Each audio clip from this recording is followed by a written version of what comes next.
Really?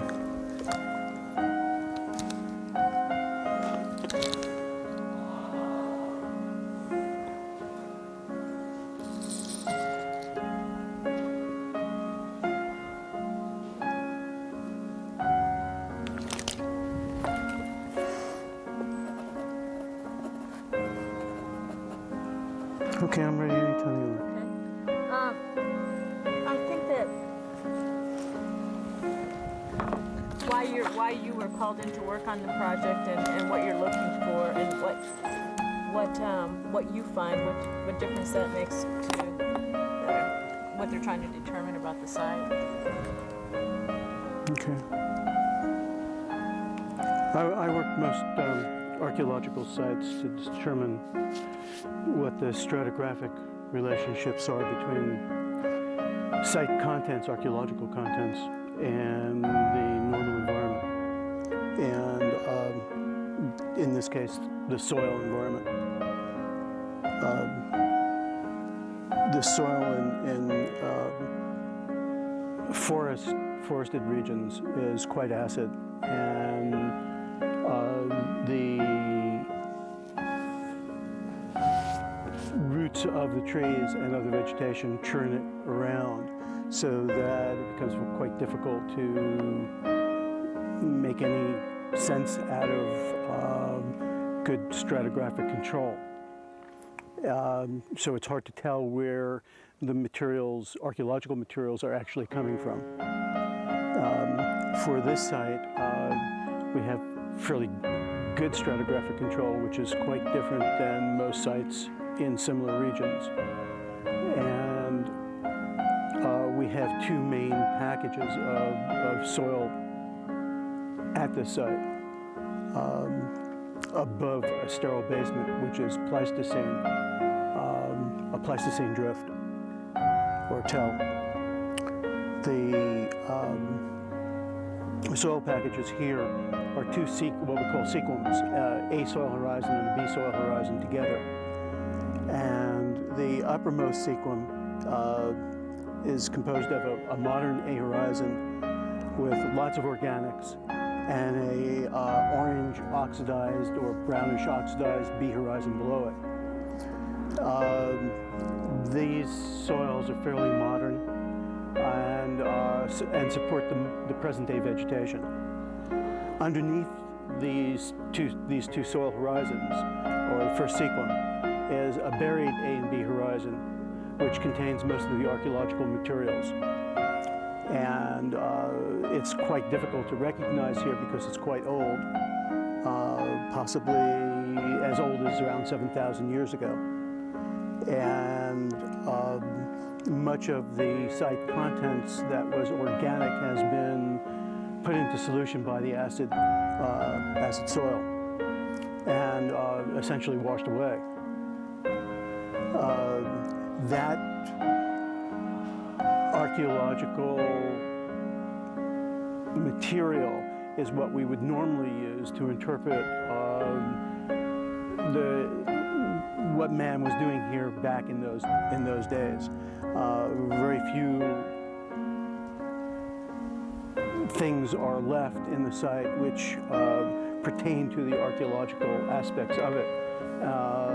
The main material that we find that has not been totally digested is the stone tools. And the stone tools are coming from this lower sequence, which sits right on top of the Pleistocene unit, and is also churned by roots up into the higher sequence. And so one of the things I'm doing here is determining in each location that we're digging which soil is in which position and how far and where the artifacts are coming from, so we can get a better sense of stratigraphic control for the site.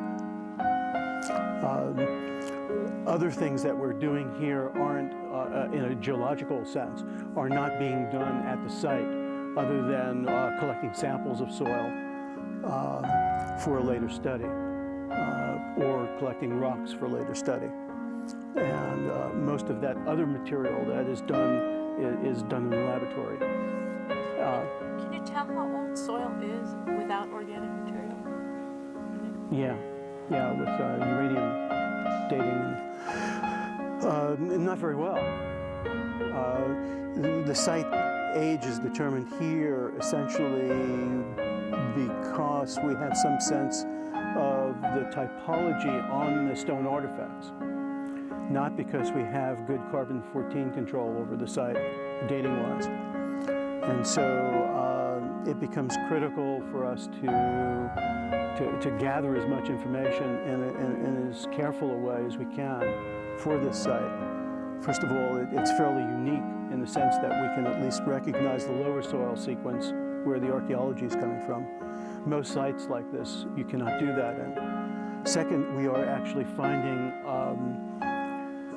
activity areas where man was flaking and manufacture of stone tools. And we are desperately searching for other activity areas that have nothing to do with that particular manufacture. We're looking for common house type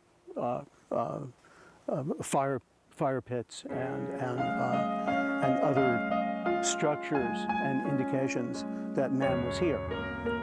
And what we are finding is firecrack rock, which is somewhat unique to some of these sites. And those concentrations probably represent fireplace type structures. However, it's difficult to ascertain their exact nature without the organic remains, which again much of which has gone into solution. Later on this week and next week, we'll be looking to collect pollen samples, which will probably be preserved in some of the buried sediments. And hopefully these might tell us something about the environment, as well as the potential for acquiring microscopic materials for age dating. So much of what we do actually will be done back in the laboratory. And once we get good stratigraphic control over each of the test pits and trenches and get good diagrams drawn so that we know where everything has come from, we will then analyze everything in the lab. One of the things that we're doing with the site, which is very unique, is that the stone implements, at least those implements which are made from volcanic rock, show a high degree of weathering on their surfaces. And this weathering is chemical in nature and due to the acid soil. And if you have a rock sitting there for some 7,000 years, it will have a thicker rind than if you had a similar rock, or the same kind of rock, sitting there in the soil for 500 years. And so there is a relative way to age date the lithics by looking at the weathering rinds on the lithics. And we're using a scanning electron microscope and a variety of chemical techniques and optical microscopes to measure and understand the origin of these weathering rinds, and to be able to look at the duration, a relative dating technique for the site, and that's working out so far very nicely. Okay. Thank you. Enough? Yeah, I'm thinking of some things that I was going to ask. Tell what layer is What layer? Yeah, that a lot of them look alike to them. Yeah, well, look like me too. And then trying to figure out, well, how do we know what? When you say that keeping stratification, getting an accurate stratification, that would mean I draw everything. So that throughout all the different places where people have already found something, you're going to go back after they've already done that and look and say, well, I'm doing the walls. What looked like the same level is not really. This is shifted here or something. I'll just draw what's so about it. In many cases, the reason we're using tags, I start giving everybody tags to put in, is so that they can mark it. And I started marking these things early, and they're following my marks. And so for most cases, they're right on. And so I'm just going to draw them up. But I'm also checking to make sure that they're calling the right horizon, And yeah, mostly it's slight color changes, and it's very subtle. And the reason it's so subtle is well, so that you understand. This organic material here, it falls to the ground. And in the upper soil horizon, which is dark in color, what happens is this decays and it carbonizes. And as time goes on, though, that carbon and whatever other organic material goes into solution is washed away. It becomes liquid. It's gone. And as that goes away, this dark color lightens up. And so for a buried horizon that's 7,000 years old, that's been sitting in that acid soil for 7,000 years and leaching every day, there isn't much carbon or other organic material left. And so the color retreats to what it used to be before the organics were originally deposited.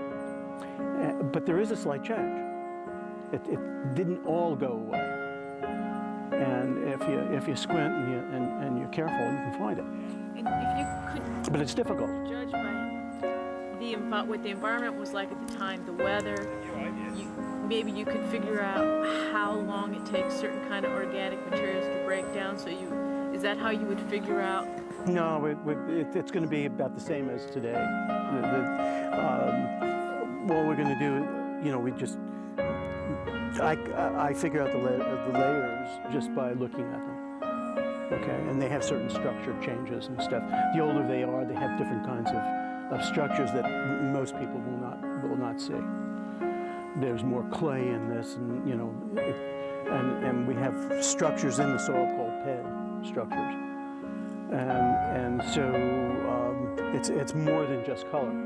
At this point, the crew is archaeologically trained, but not trained in soils, and so we just go by color. Rob had said that you had found an area where all of a sudden there was this chunk of organic material that was lower. What would cause something like that to be where it wasn't supposed to be? Changes in topography, probably, as well. Surface topography changes in the original time. So the blue and the yellow pins are different layers. Right. Those are soil layers.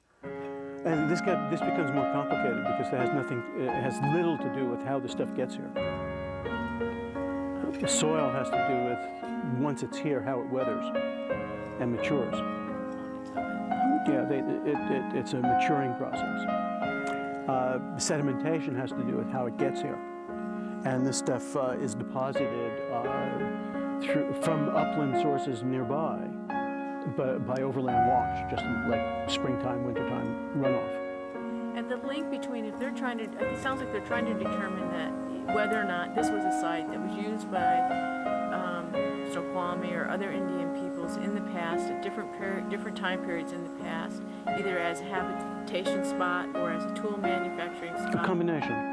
And the role I'm just trying to say this in my head, the role that geology would play right now in examining and the layers is not just to put a time base on it. No, we're assisting locating features that might be, it's a full understanding of the sediment and soil here. How everything from a feature point of view got here, feature being a fireplace possibly or natural, to the sediment layers themselves, and how much churning there is. We're digging the site in a very strange way.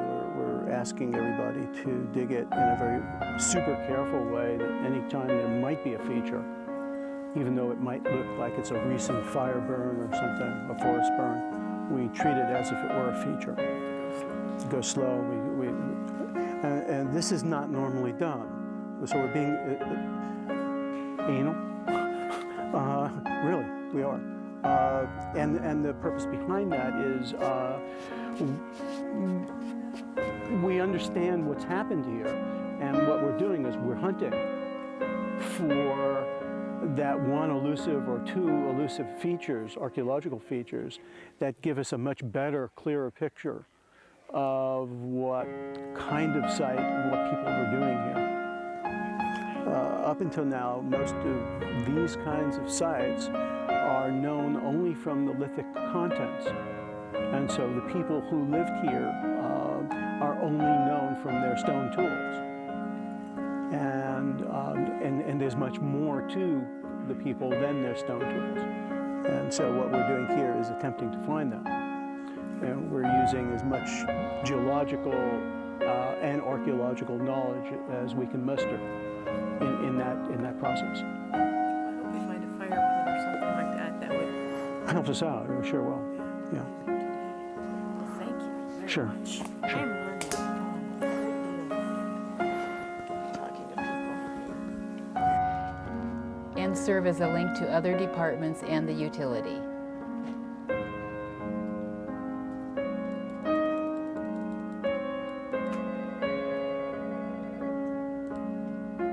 Okay. Let's do it once more and just emphasize more.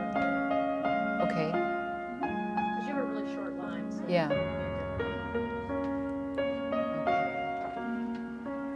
And serve as a link to other departments and the utility.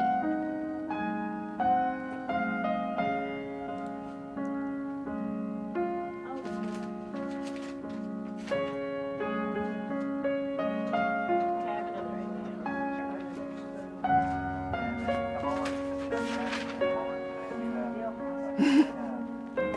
Now, oh, okay, okay.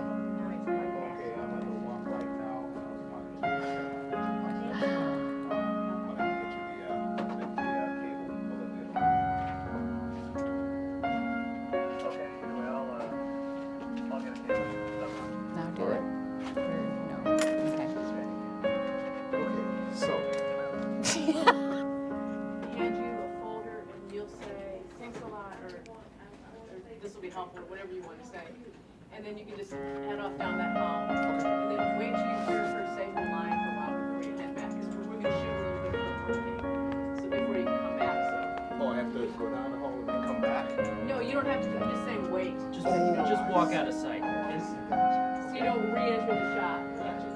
But you come back now because you're in it. Should I hand it to him this side or this side? That's it. This side, okay. Actually, hand it to him that side that he can walk out of the frame. That side's fine. Okay. Say that one. Here you go. Thank you, Barbara. You're This will help a lot. Okay. And serve as a link to other departments and the utility.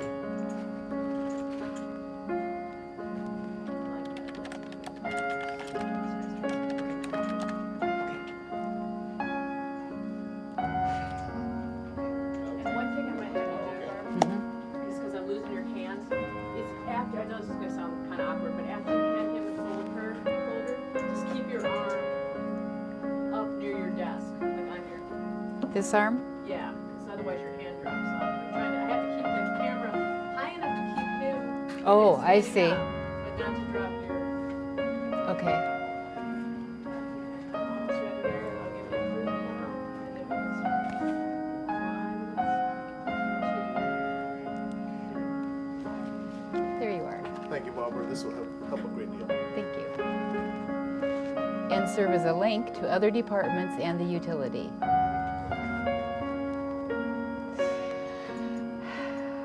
To me, that looks better. I think that's great.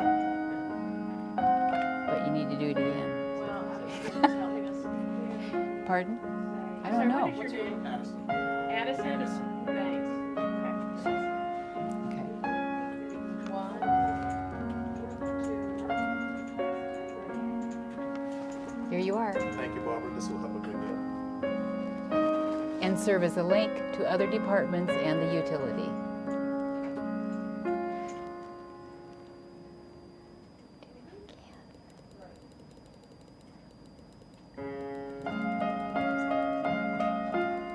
My eyes still didn't go where they were. That's great. That's a Thank- keeper. Thanks very much. Thank you very much. Beth. What's Beth's last name? Brooks, yeah.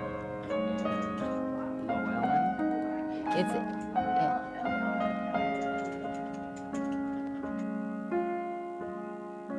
Changes my view. Well, it's like what happens when an immovable object is hit by an unstoppable force. It's the same thing. Absolutes do not exist. Oh, it can't happen. That's right. Yeah, in a move. Okay, you're right. I'm going to make you do something with your hair. Okay. You're going to be really mad at me. That's fine. Aren't you with us? Better? Yeah. It's Okay. just- there's something going on. Yeah, I know. I need a haircut There's badly. one side that's going up that looks like it needs to go down. Well, can you see on the side that right near right where his forehead goes in a little bit? There's that one hunk that goes that. Okay. Looks like it's supposed to go down. Maybe it's supposed to go up. I don't know. I need a haircut badly. I've always had really short hair up till now, so I'm trying a little longer, trying to figure out how to do it. I mean, Go back to the bug. no, I'm not. I look like a criminal. Yeah, Are you Polish? No, I'm just It's like my arms and my legs. It's really hard for me to walk up and down the stairs. I had that. It's supposed to be energizing me. I had that Wednesday. It was just incredibly sore. It was miserable. Did you play basketball? Handball, yeah. And what was really weird was I got like the worst hand cramp the other day, and like it looked like I had been deformed. It was like everything was going all different directions. My toes do that. My Don't you toes do hate this. that? Yeah. That is Yeah. the most hateful thing in the world. And Yes. I don't even, some people say we put pressure on, but it's, There's no real answer. It's just gonna hurt until I've it. never heard of your hand. Oh, it was really weird because it was like my thumb was going back this way, and I can't even do it now. It was just bizarre. My hands did that. Handball I and freaked squash. out. So I haven't played handball, but squash to me is, because I play tennis too, that's like me, you know, it's aerobic, but squash is like, Good game. whoa, rough. We've got really good courts at. Where do you play? Gamer. Okay, Washington Athletic Club has got really good squash and racquetball and handball players. Good courts there. It's cheap too, actually. It's just sort of, it's an amazing sport to me because it's a lot of mental stuff. Yes. But it is so aerobic. Yeah. So, I never heart attack every time. It's a blast. All right. Got a battery? We're ready. Yeah, this adapter.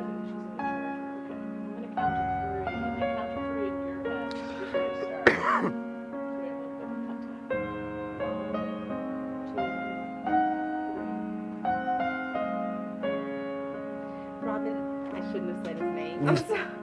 Oh, that's okay. I could try. Just keep going. Okay. This is the dam failure notification for the toll. We also provide emergency management, safety, training, budget planning, and administration. I've added 2 more names here for the media relations. Is that okay? That looks good. Let's do it. Yeah. And I'll count to 3 again. Okay. And then just count. 1, 2, 3. This is the dam failure notification for the toll. We also provide emergency management, safety training, budget planning, and administration. I've added 2 more names here under the media relations. Do you think that'll be okay? I think that'd be fine. It's good. That's good. We'll do one more. Sure. Do something else. Hold this down a little more before is what they'd have, yeah.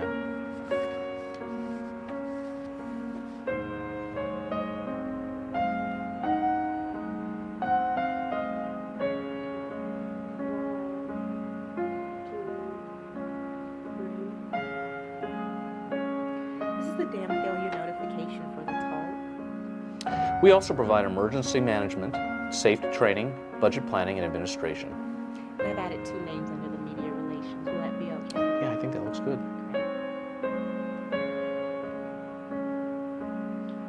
Okay, finally. Yeah. We heard that one twice before. 1 minute. Not even a minute. Not e-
operate.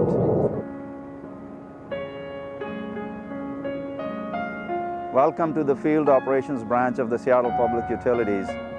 24 hours a day, 365 days a year, Field Operations is on the job. We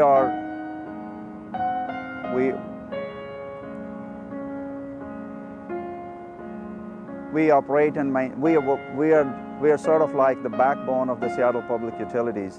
We operate and maintain virtually all of the utilities, facilities, and equipment.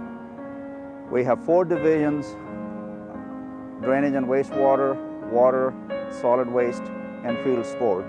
And then we have branch administration. All of our people work very hard. They are dedicated, committed, and talented, and they are committed to exceptional customer service. I think I screwed up a couple of times in this, so I'll go second time.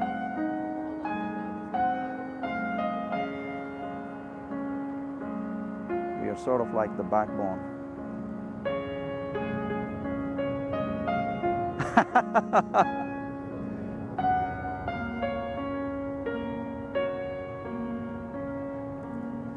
Welcome to the Field Operations Branch of the Seattle Public Utilities.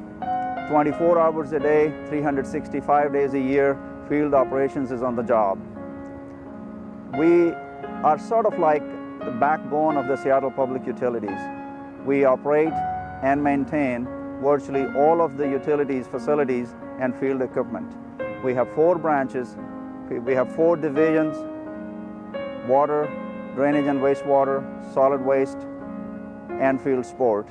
And then we have branch administration. All of our people work very hard. They are talented, they are committed, they are talented.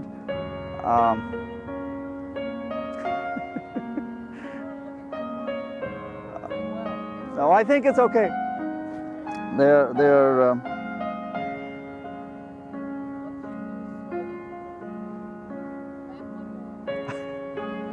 okay. Yeah, let me just, 1 second. Let me, 1 second.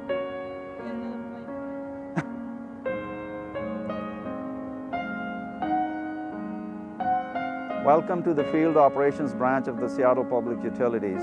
24 hours a day, 365 days a year, field operations is on the job.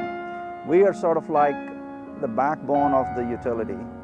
We operate and maintain virtually all of the utilities, facilities, and field equipment. We have 4 divisions in the Field Operations Branch: drainage and wastewater, solid waste, water, and field sport.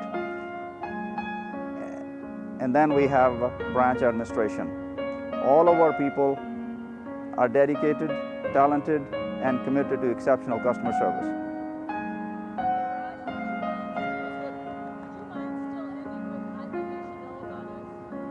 Okay, that's fine. I think you should know about us.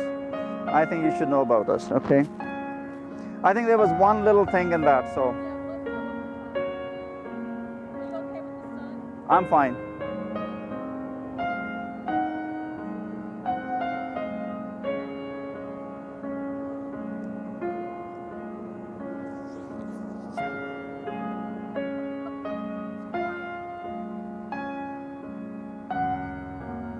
Welcome to the Field Operations Branch of the Seattle Public Utilities. 24 hours a day, 365 days a year, field operations is on the job. We are sort of like the backbone of the Seattle Public Utilities. We operate and maintain virtually all of the utilities, facilities, and field equipment. We have 4 divisions: water, drainage and wastewater, solid waste, and field sport. And then we have branch administration. All of our people are dedicated, talented, and committed to exceptional customer service. I think you should know about us.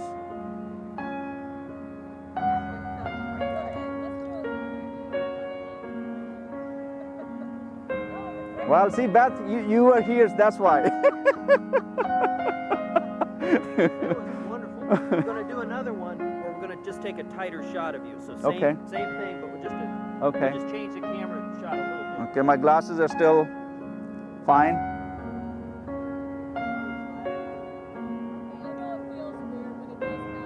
Okay. Is that okay?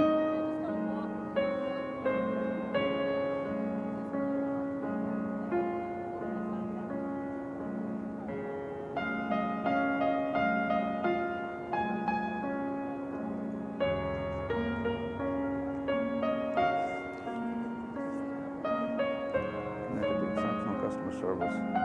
Exceptional.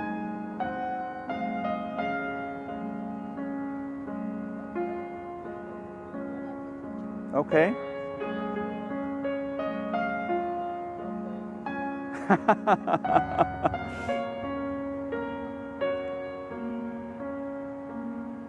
Welcome to the Field Operations Branch of the Seattle Public Utilities.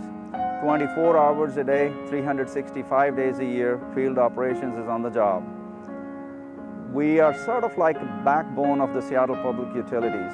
We operate and maintain virtually all of the utilities, facilities, and field equipment. We have 4 branches. We have 4 divisions: drainage and wastewater, water, solid waste, and field sport. And then we have branch administration. All of our people are committed to exceptional customer service to our citizens. They are talented, hardworking, and support each other in their work. I think I screwed up in this one, so we should do it again. Okay. Okay.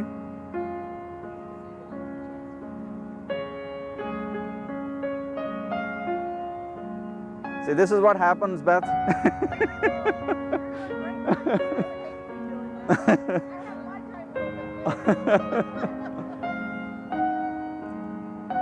All of our people are committed. No, I should start it again. All of our people are dedicated, talented, and committed to exceptional customer service to the citizens of Seattle. I think you should know about us.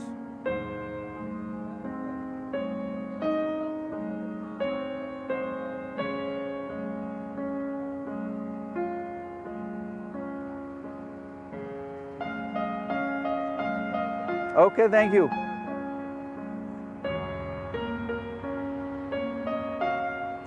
Welcome to the Field Operations Branch of the Seattle Public Utilities. 24 hours a day, 365 days a year, Field Operations is on the job. We are sort of like the backbone of the Seattle Public Utilities. We operate and maintain virtually all of the utilities, facilities, and field equipment.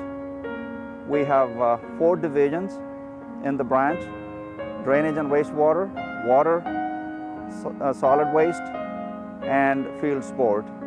And then we have branch administration. All of our people are dedicated, talented, and committed to exceptional customer service to the citizens of Seattle. I think you should know about us.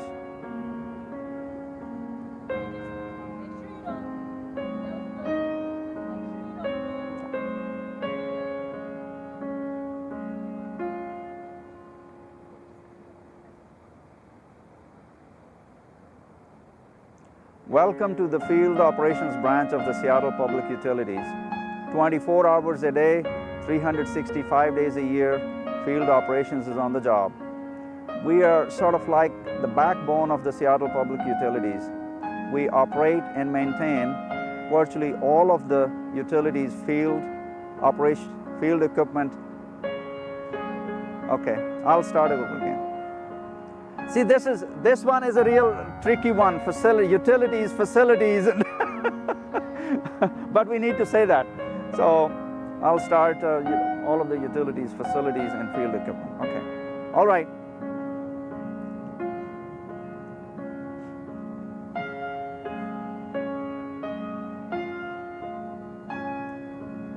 Welcome to the Field Operations Branch of the Seattle Public Utilities.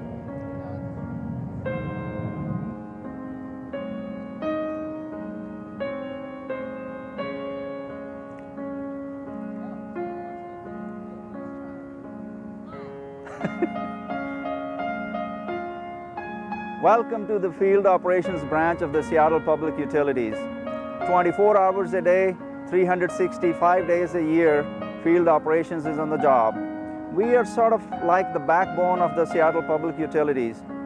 We operate and maintain virtually all of the utilities, facilities, and field equipment.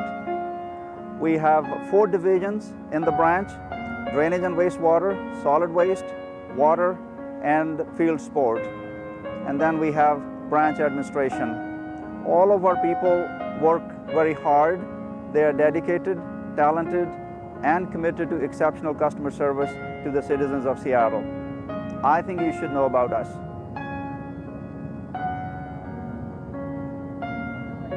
No? Okay. So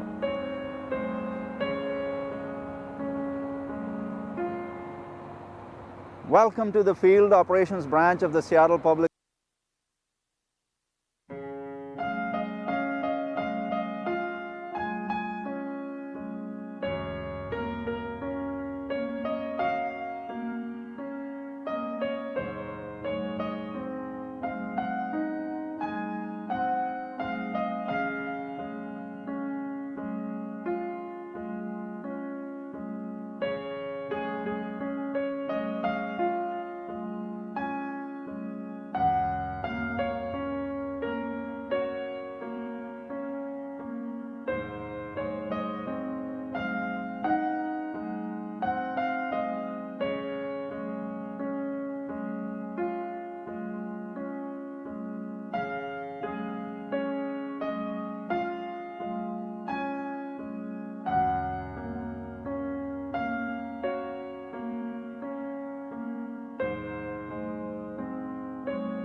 employees, these factory managers, and work with them to design and develop product and manufacture it in China. We became one of the largest exporters out of China in a very, very short period of time. And in fact, exceeded a lot of the quota goals set by the government, and were instrumental in working with the government to try and control the quotas in China, because they didn't do a very good job of it. It was a nightmare. But they have since developed some of the best manufacturing in the world. Right. I think it was the Rafi company that mentioned in the video that the technology, was here at the time in the making of high-tech fabrications and so forth. Now, today, it's changed dramatically. Right. The same mill, Scholler Textile, that did business with Rafi, instead of shipping it to Seattle, is shipping it to China. In fact, Scholler Textile has its own manufacturing facilities in China, and sells product at the same prices they sell in Switzerland in China. And the technology for the sewing, the details, the trims, the accessories, and everything that goes into high-tech product today can be done easily in China, much easier than it could be done here. Well, I know when I was there, I visited a lot of apparel firms, and I was amazed at the investment they made in very high-tech equipment, very, state-of-the-art knitting machines that they got from Germany, from Switzerland. Oh yeah, so they were geared for it. Most of all the successful mills have a foreign partner in China. I mean, whether it's the Kaihara or Karabo Denim from Japan, who have manufacturing facilities now in China. Their factories are totally robotic.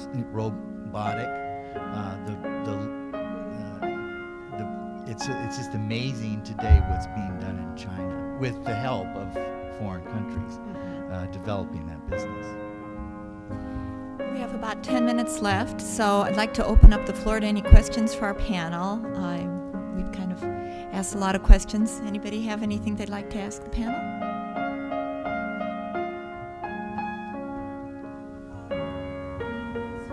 All the publicity that's been out in the last 8-9 years about the slave industry in the garment manufacturing all through Asia, how do you feel or relate to these problems?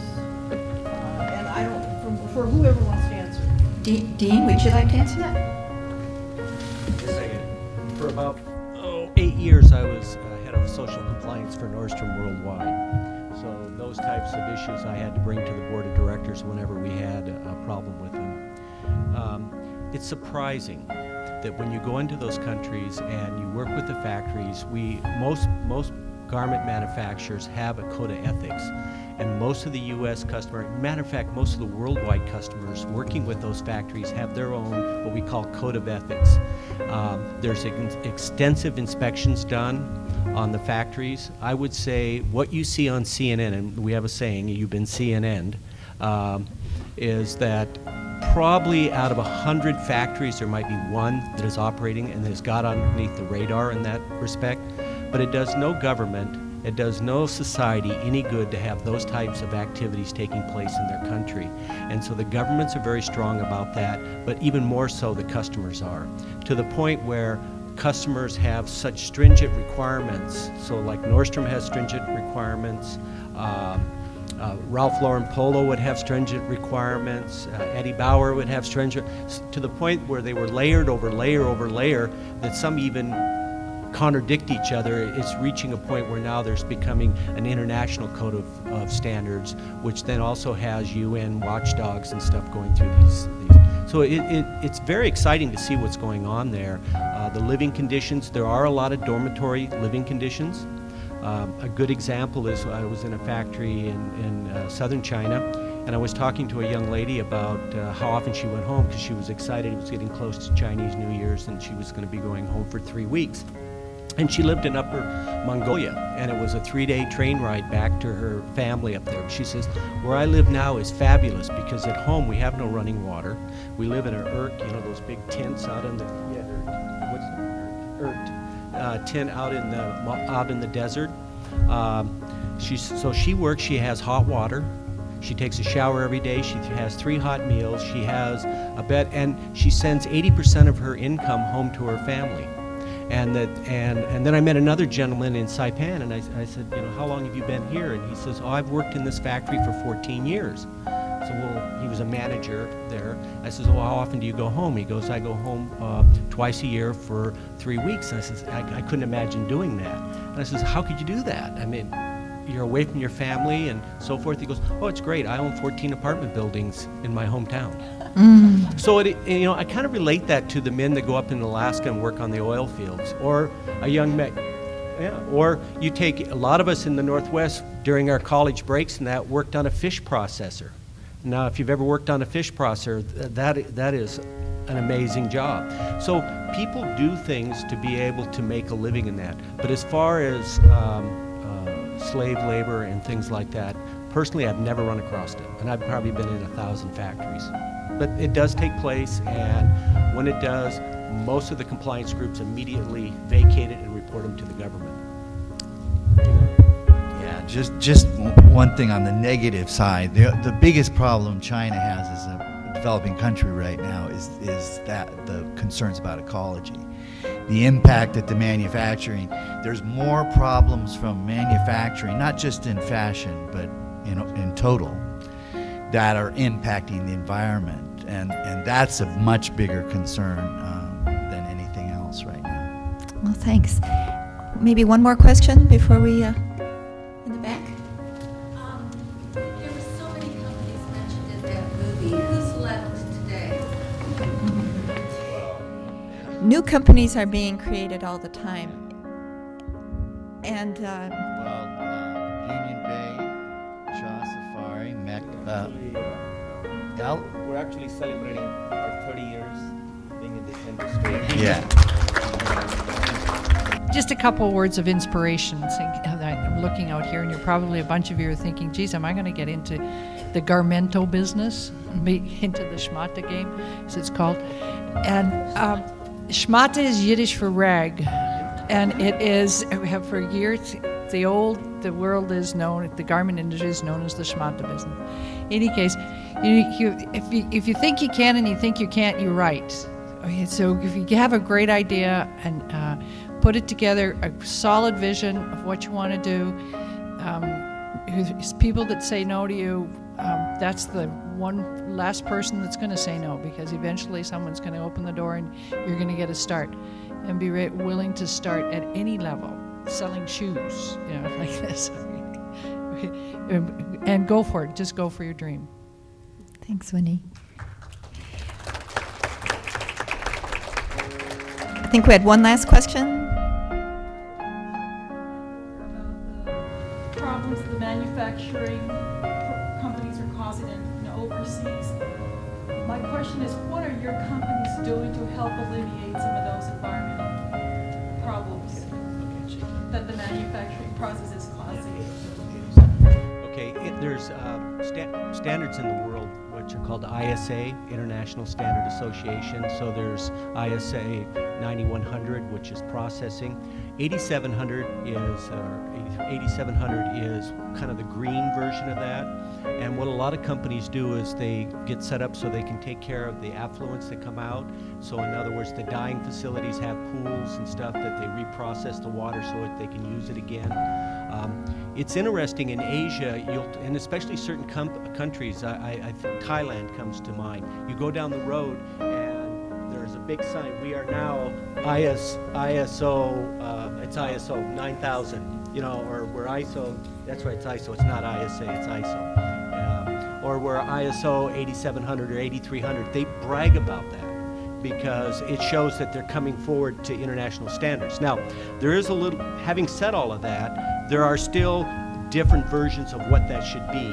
And so as we progress with this kind of sourcing, actually as we become more of an international community, different groups, UN, ISO, and even the another group in the U.S. are looking Fair Labor Act and stuff. We're all looking to merge that together because there's been a lot of different ways to go about it.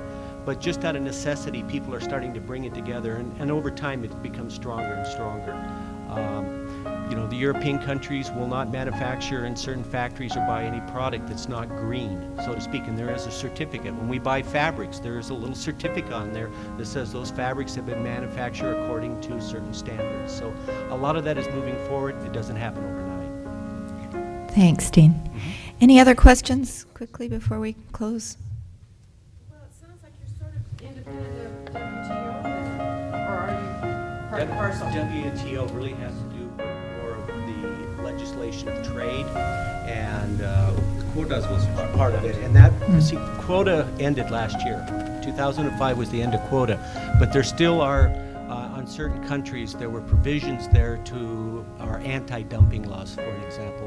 We ran into that this year with China, because it was the first year there were provisions in place. And not to get technical, but let's say a category of woven shirts is a category 340. It reached a point in about September where there were no longer, if you had made in China, you were not allowed to import any more garments into the United States. So there were measures that meter that. As time goes on, that'll all start leveling out. But WTO is more in regards to that, and also in regulating things that take place as far as between NAFTA and like with the European. You read a lot about the European and the way they operate there too. AU. Well, Teatro de la Mode is very much about social responsibility. And I want to thank our panel today for showing social responsibility by coming and talking to us as volunteers and giving us some understanding of what their lives have meant to all of us. So let's give them a big hand.